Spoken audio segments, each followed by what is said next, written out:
Hello, everyone. Welcome to the Speak Life Podcast.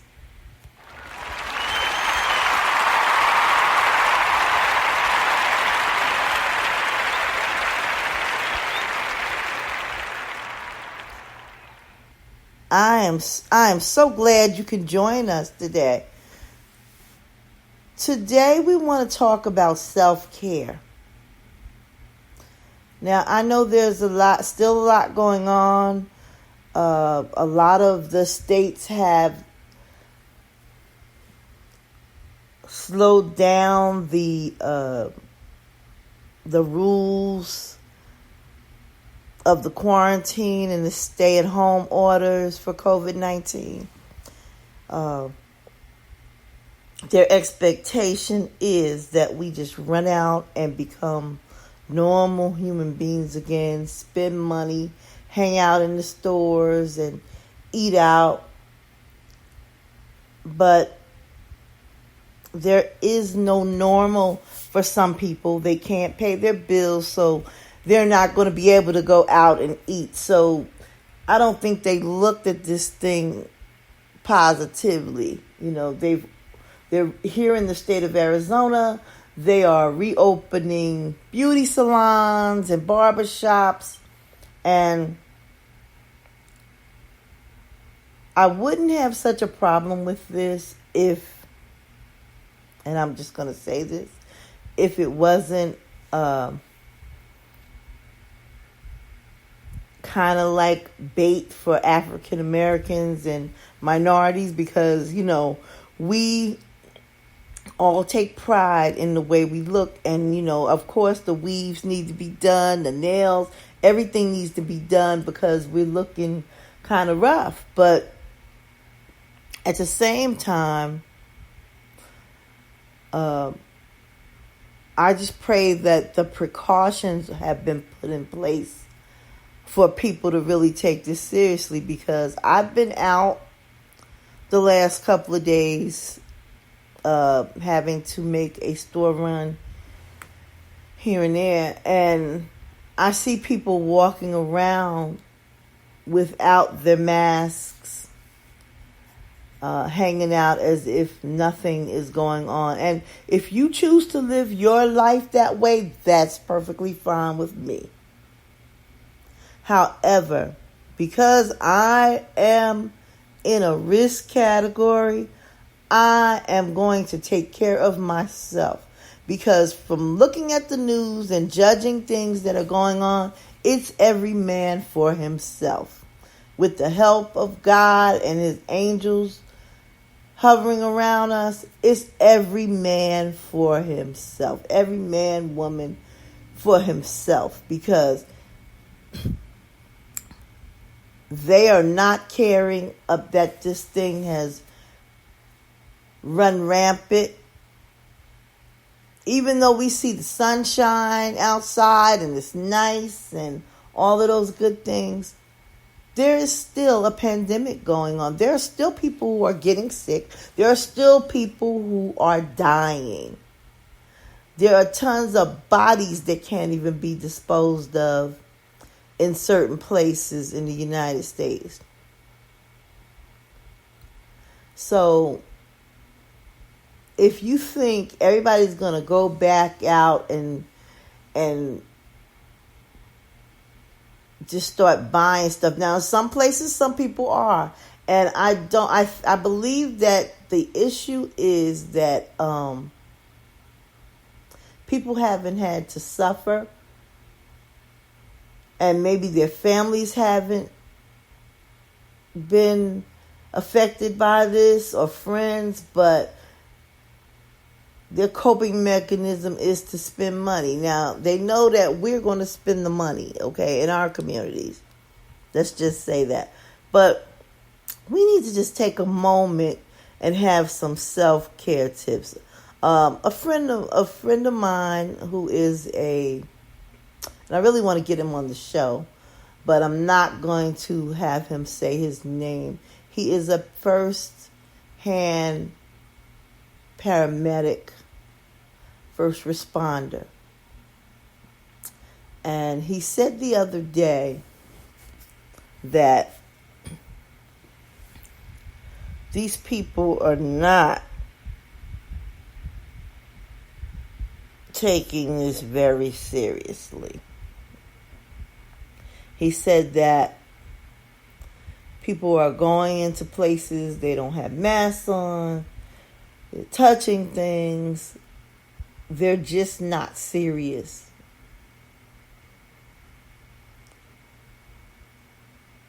I'm going to say this in terms of self-care.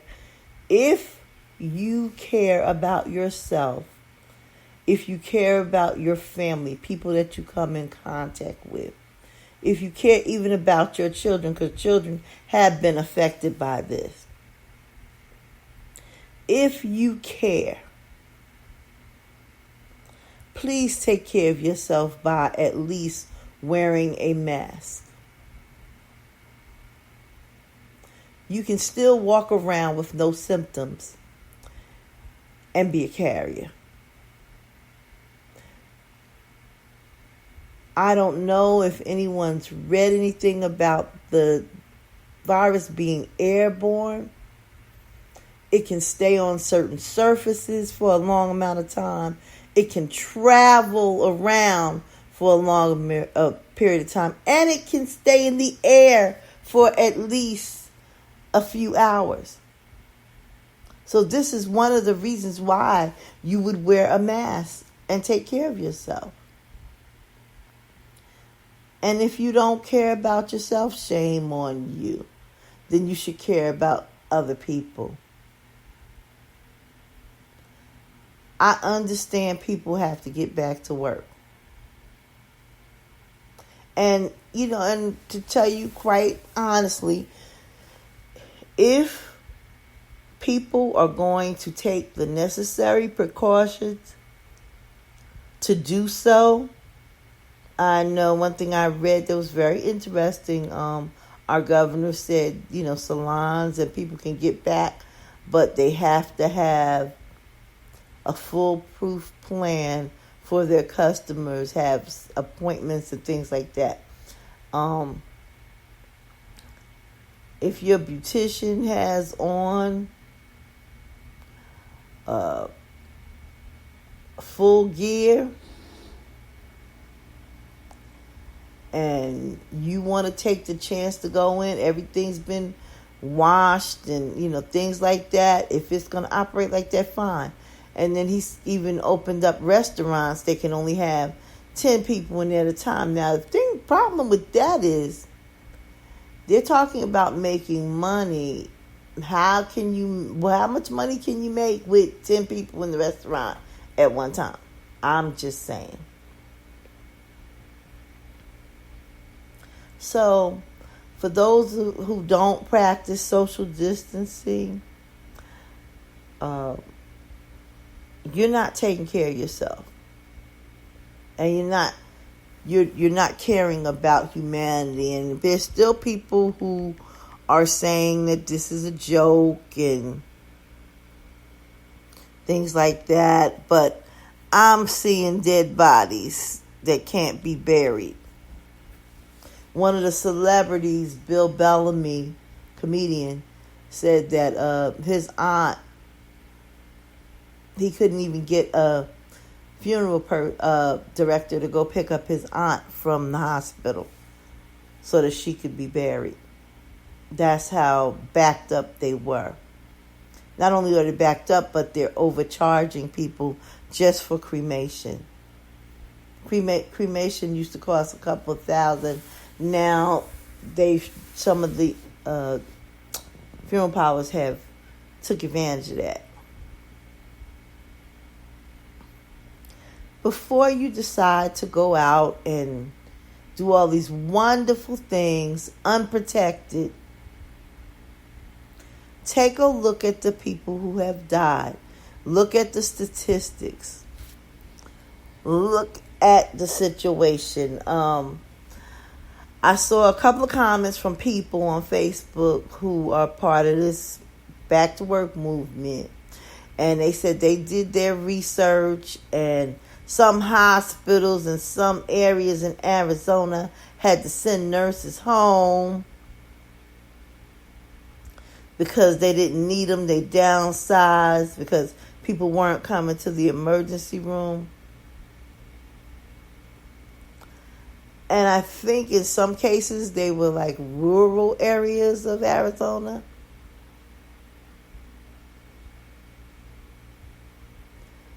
So people need to understand it's about your health, it's about someone else's health, and it's about the virus being airborne and on things.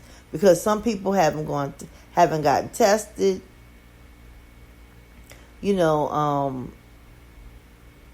Self-care.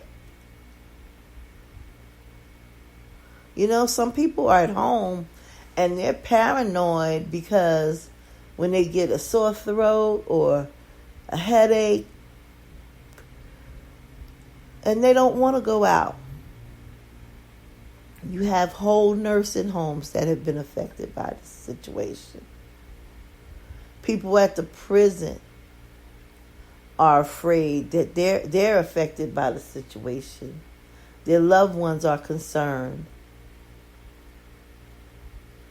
There's still a whole lot going on, guys. I'm not saying be a hermit and stay cooped up in the house. But I am saying, please, if you're deciding to go back out in the community, then please protect yourself and protect others. Wear your mask, gloves when needed. I only wear the gloves when I go to the grocery store and purchase some things, and then I throw them away as soon as I walk out the door, because you're bringing that back to your car. So I throw them away and then I put a new set on. Still continue to come home and do the same things you've been doing. Wipe everything down.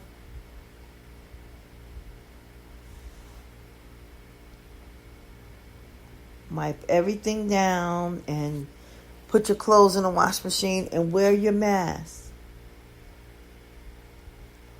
Wear your mask until you know that this epidemic has run its course.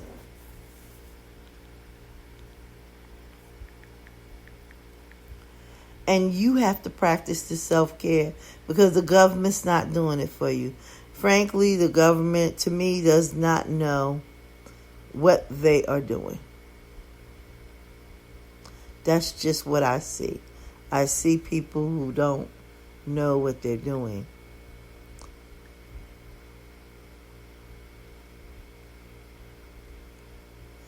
And it lets me know that only God has control of our lives and our future.